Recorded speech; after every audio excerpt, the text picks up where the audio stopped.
Pentecost, or as they say where I come from, Pentecost. When I was a kid, I always thought it had to do with a bit of change that we might get on this day. They call this the birthday of the church. Actually, it's the end of that long period where we have been pondering the life and work and teaching of Jesus since last December, when God came into our midst in the person of Jesus of Nazareth, and all that he did and taught and suffered and died and then rose again. And last Sunday we celebrated his exodus from us in the flesh with ascension. And so today we have what has been called the birth of the church, the group of people that Jesus left behind. Because let's face it, he had a very limited effect. He never left his own country, except I think one day he went up to what is southern Lebanon and came back on the same day. But he never left Palestine. He only lived for about 3 decades. And who heard him? How many people actually experienced Jesus of Nazareth? So to remain effective and alive in every age, God the Father poured the Spirit of Jesus into those who followed him. That's what our baptism was all about.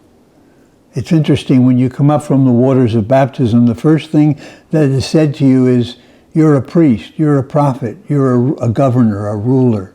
The same attributes which are given in the scriptures to Christ.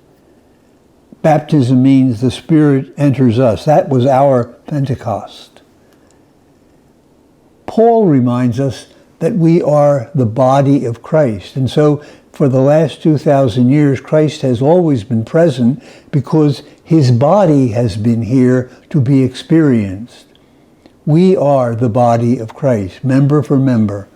Whatever our gifts are, whoever we are, as long as we have been given the Spirit of the life of Christ.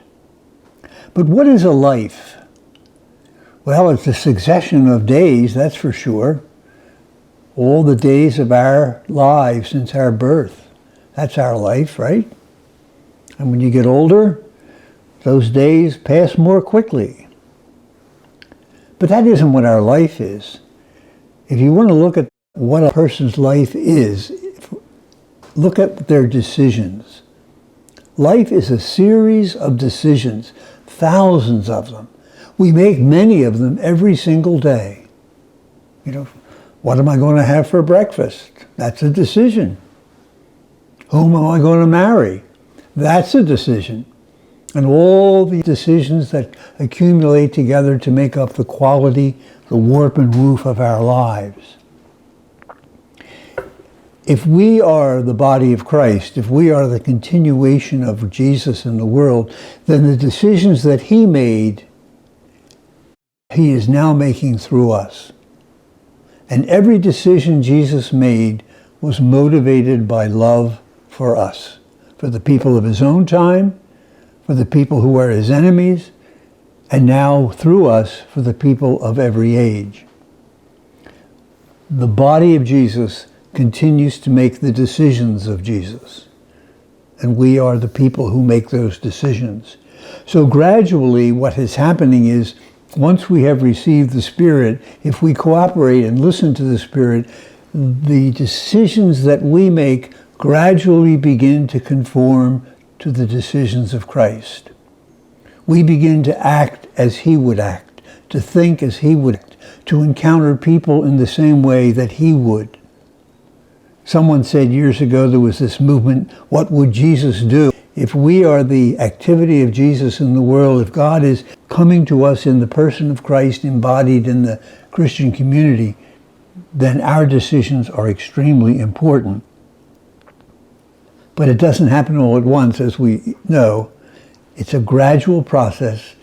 As we get older, we begin to conform more and more to Christ if we have been listening.